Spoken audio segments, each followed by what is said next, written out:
이 새벽에도 주의 전에 나오셔서 하나님 앞에 간절하게 말씀 사모하며 기도하기 원하는 여러분 가운데 하나님의 크신 은혜와 축복이 있는 아침 되기를 소망합니다.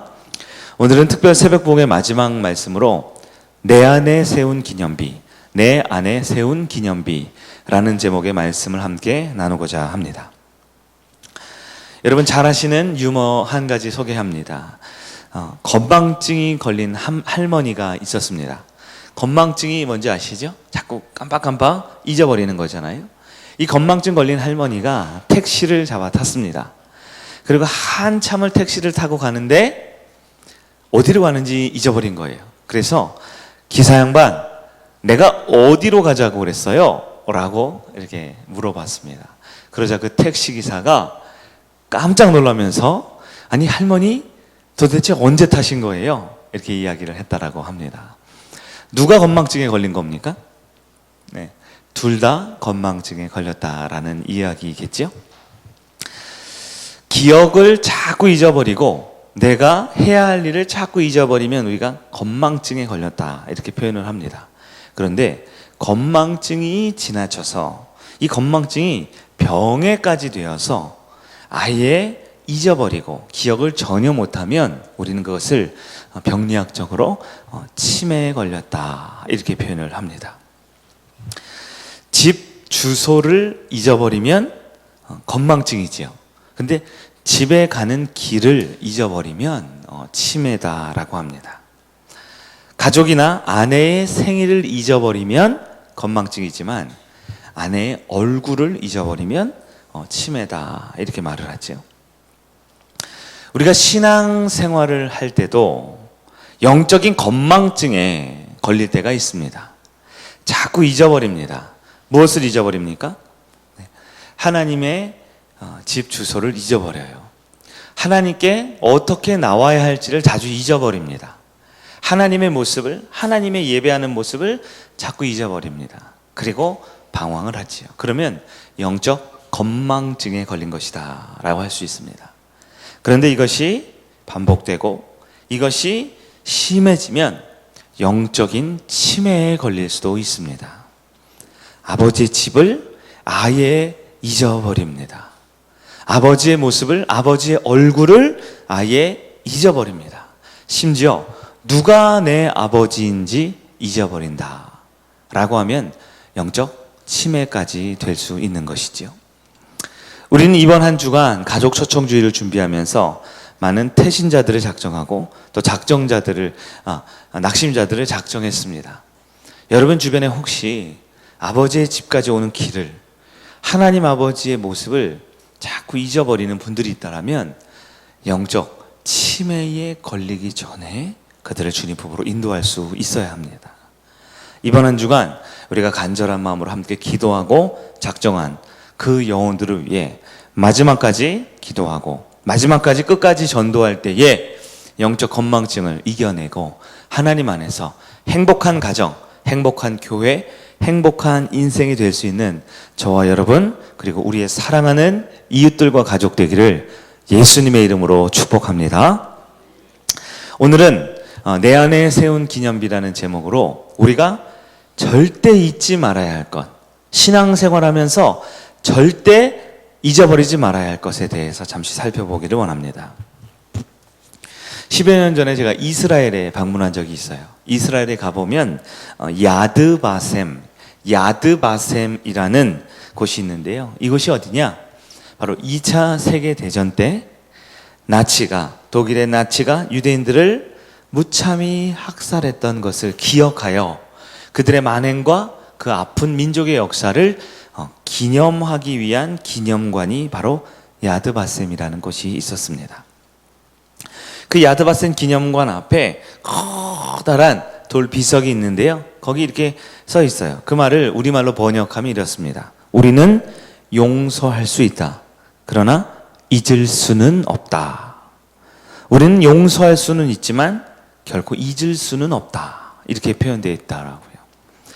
우리 주변에도 이런 표현이 종종 들려옵니다. 우리 남북관계 또 한일관계 이런 것들을 생각하면서 역사를 잊은 민족에게 미래는 없다.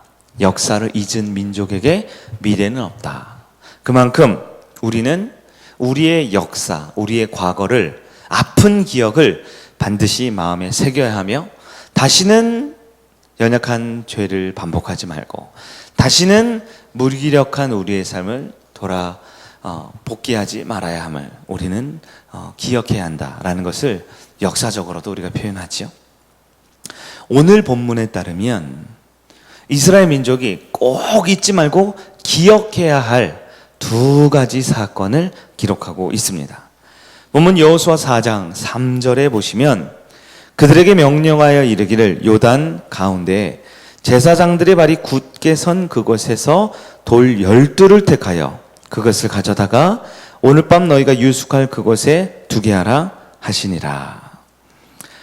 요단강을 건넌 다음에 그 요단강 한복판에 각 지파별로 돌을 가져다가 돌 무더기, 즉 돌 기념비를 세우라 라는 명령이죠. 그런데 이 명령이 거의 똑같은 표현으로 한 번 더 반복되는 것을 봅니다. 9절 말씀을 보시면 여호수아가 또 요단 가운데 곧 언약궤를 맨 제사장들이 발이 선 곳에 돌 12를 세웠더니 오늘까지 거기에 있더라. 아멘. 지금 여호수아 4장의 돌 기념비가 몇 개가 세워졌느냐? 12지파의 12개에 모아진 돌 기념비를 두 군데 세웠다라는 것을 성경은 표현합니다. 두 군데. 하나는 그 요단강 한복판쯤에 해당하고 하나는 요단을 다 건넌 다음에 그 지역에 세웠다라는 거예요. 자, 여러분 보십시오. 요단을 다 건너갔어요. 이제 무사히 건너갔습니다. 그런데 그 요단에 다시 그 물이 출렁출렁 차오르고 이제 곧 다시 그 쌓였던 물이 다시 흘러넘쳐 언덕까지 오르게 될 그 깊고 넓은 요단강 한복판에 왜 기념비를 다시 세운단 말입니까? 너무 위험하고 너무 아차 싶은 어려운 환경이 아닙니까? 근데 또 하나는 다 건넌 다음에 이제 안전해졌는데 이제 여리고를 향해 진격을 해야 하는데 요단을 건넌 다음에 그곳에 또다시 그 밖에 하나의 돌무더기 12지파의 대표 돌을 가져다가 기념비를 또 세우라라는 말씀인 거예요. 여러분, 돌 기념비는 무엇을 의미할까요?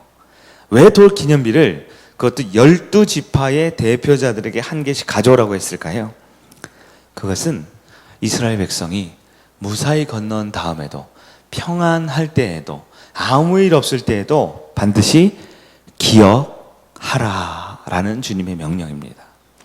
기억해야 할 것은 반드시 기억하라라는 것입니다. 여러분, 신앙생활 할 때도 마찬가지입니다. 제가 아까 영적 건망증 이런 표현을 썼지만 안타깝지만 많은 성도들이 신앙생활하면서 정말 잊어버리지 말아야 할 가장 기본적인 신앙의 요소, 삶의 요소를 망각해버리는 경우가 있습니다. 하나님 앞에서 또는 하나님의 백성들 교회 앞에서 우리가 절대 잊어버리지 말아야 할 것을 잊어버리면, 그것을 놓치면 우리는 히브리 민족 그 요단강을 건넌 구원받은 하나님의 백성으로서 우리의 모습을 놓쳐서는 안 된다는 거예요.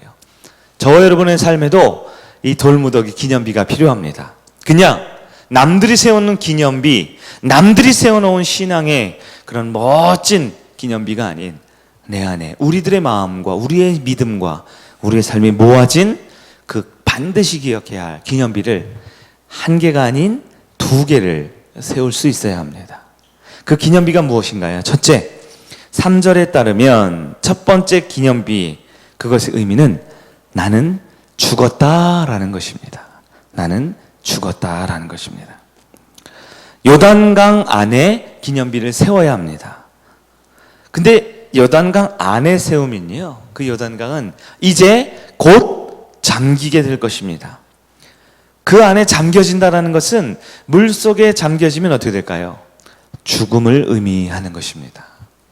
이스라엘 백성은 요단을 건넜지만 요단 한복판에 자신의 모든 것을 내려놓고 죽을 수 있어야 합니다. 한 지혜로운 사람에게 제자들이 찾아와서 물어봅니다. 선생님, 스승님, 우리가 살아가면서 너무 인생 가운데 기쁠 때 너무 기뻐하고 힘들 때 너무 힘겨워하면서 정말 이 세상의 중심을 딱 잡고 살아가는 게 아니라 때로는 너무 자아 도취에 빠져서 내 현실을 보지 못하고 너무 이렇게 붕 떠서 살 때가 있어요.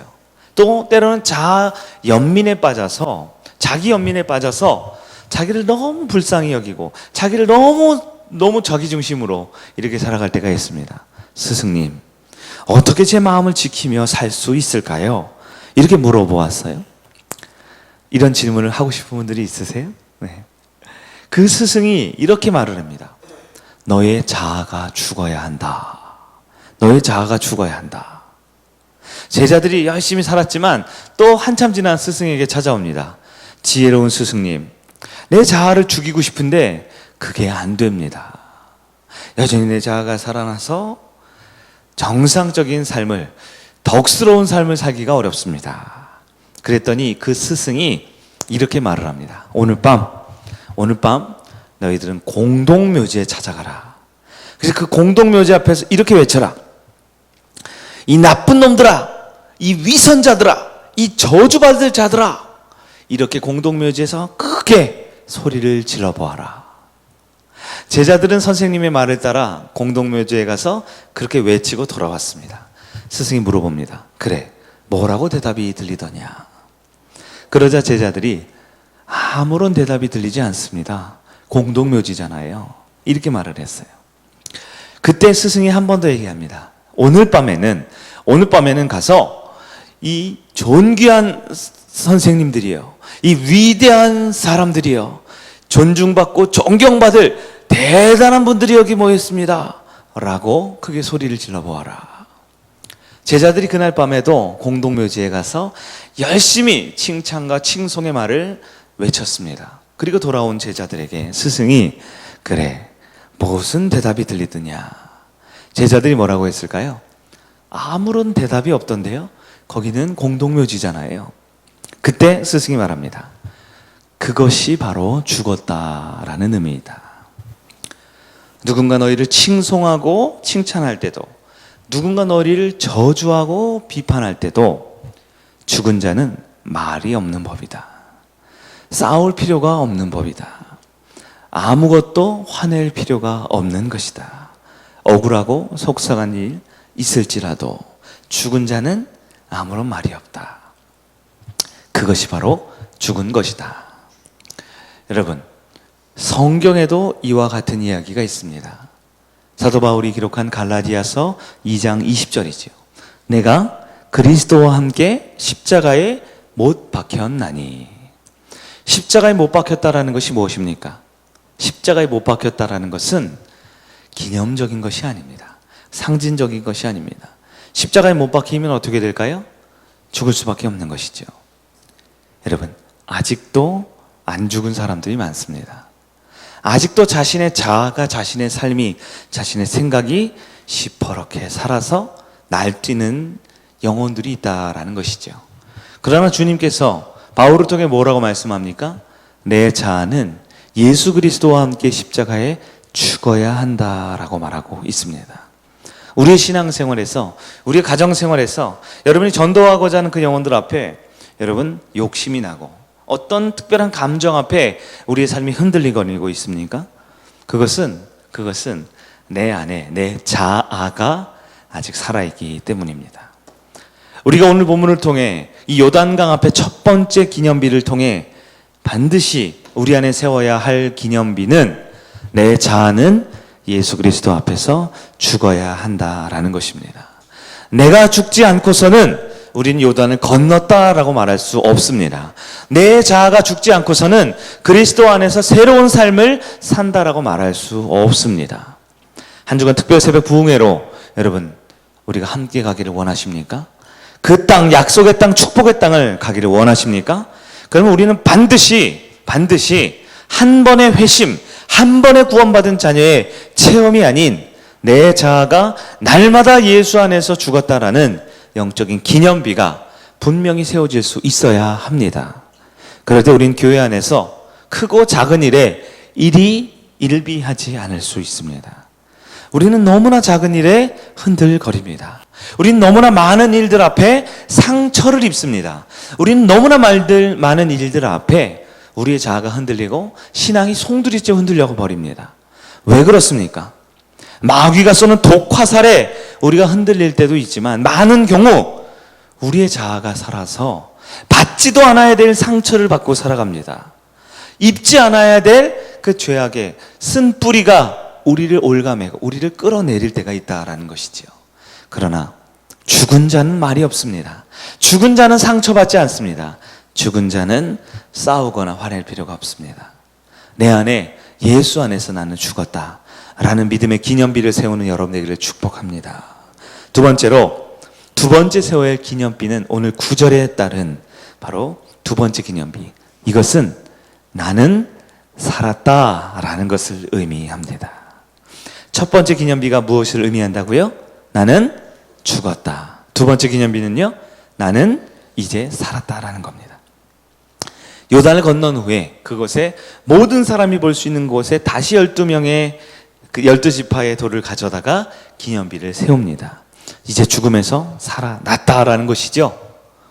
요단을 건너 우리의 자아는 죽을 수밖에 없지만 그 요단을 건너게 하는 한 하나님 때문에 우리는 다시 살아났다. 여러분 로마서 6장 8절입니다. 만일 우리가 그리스도와 함께 죽었으면 또한 그와 함께 살아날 줄을 믿노니. 아멘. 믿음 가지고 그 요단을 통과했다라면 이제 예수 안에서 그리스도 안에서 새로운 피조물의 삶을 살아가는 여러분 되기를 바랍니다. 예수님께서 세례를 받으셨습니다. 어디서 받으셨죠? 요단강에서 받으셨습니다. 바로 여호수아와 이스라엘 백성이 히브리 민족으로서 건넜던 그 요단강에서 예수님이 세례를 받으셨어요. 세례를 받을 때는 우리가 보통 이 침례라고도 표현을 하죠. 우리 장로교에서는 그 세례의 의미, 영적인 의미를 가지고 머리에 약식으로 이 세례를 하지만 침례라는 즉 물에 들어갔다 나온다 라는 그 의식의 본질적인 의미는 두 가지입니다. 첫째, 물에 완전히 잠깁니다. 머리끝부터 발끝까지가 완전히 잠겨요. 무엇을 의미합니까? 나는 죽었다라는 것을 의미합니다. 내 자아가 죽은 것이죠. 그리고 나서 곧 인도자의 도움으로 그 물 밖으로 나옴을 받습니다. 물 밖으로 나오는 거죠. 무엇을 의미합니까? 이제 나는 살았다라는 것을 말하죠.